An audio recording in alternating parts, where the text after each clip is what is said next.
Hola, somos el grupo 14. Vamos a hablar sobre la Torre 2 de dinámica virtual. En mi caso me presento, soy Joel Sánchez. Mi nombre es Fabio Yuncur. Mi nombre es Jorge Cruz. Buen día, mi nombre es Harold Torres.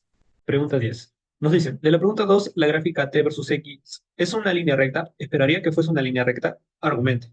Bueno, como podemos observar, la gráfica que obtuvimos no es una línea recta. ¿Por qué? Porque en este laboratorio estamos considerando la resistencia del aire y no podíamos esperar como gráfica una línea recta, ya que se menciona en el marco teórico. Entonces, podemos decir que el movimiento está siendo afectado por diferentes factores. Uno de ellos sería la densidad del aire, que genera coeficientes de arrastre.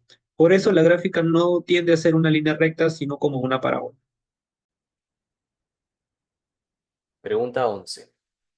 Ambas gráficas tienen una forma similar porque comparten la ecuación de movimiento parabólico.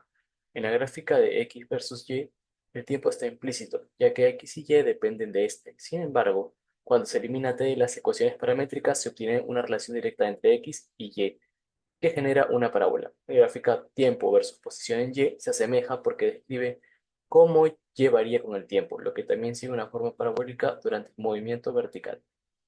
Siguiendo con la pregunta 12. Pues bien, de la pregunta 4 compare y explique las similitudes y diferencias entre dicho movimiento parabólico con el caso donde se resistencia del aire. Bueno, al comparar ambas gráficas se pueden observar varias similitudes importantes. Ambos movimientos están influenciados por la gravedad, que hace que la altura del eje Y disminuya con el tiempo. Además, comparten las mismas condiciones iniciales, velocidad y ángulo de lanzamiento, y alcanzan una altura máxima cuando la velocidad vertical se roza cero.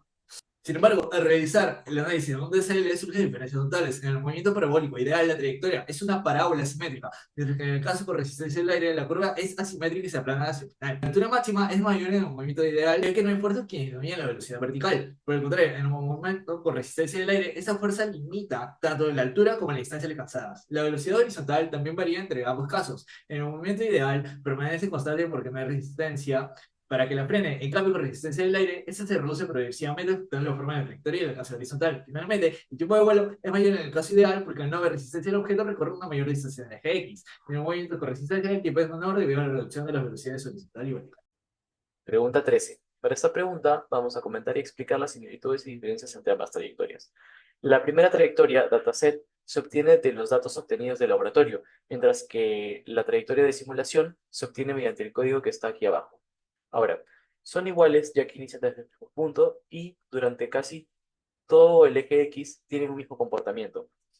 Ahora, su principal diferencia es el comportamiento que hay entre el intervalo de 200 y 250, que hay como que una pequeña separación.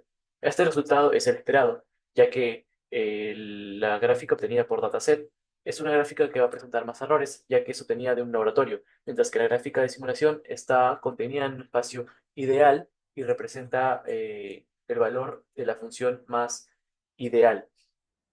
Respecto a la pregunta 14, en caso de utilizar la resistencia de aire proporcional, la velocidad al cuadrado del objeto, en primer lugar deberíamos hallar las ecuaciones que dictan la velocidad y la posición del objeto, tanto en el eje X como en el eje Y.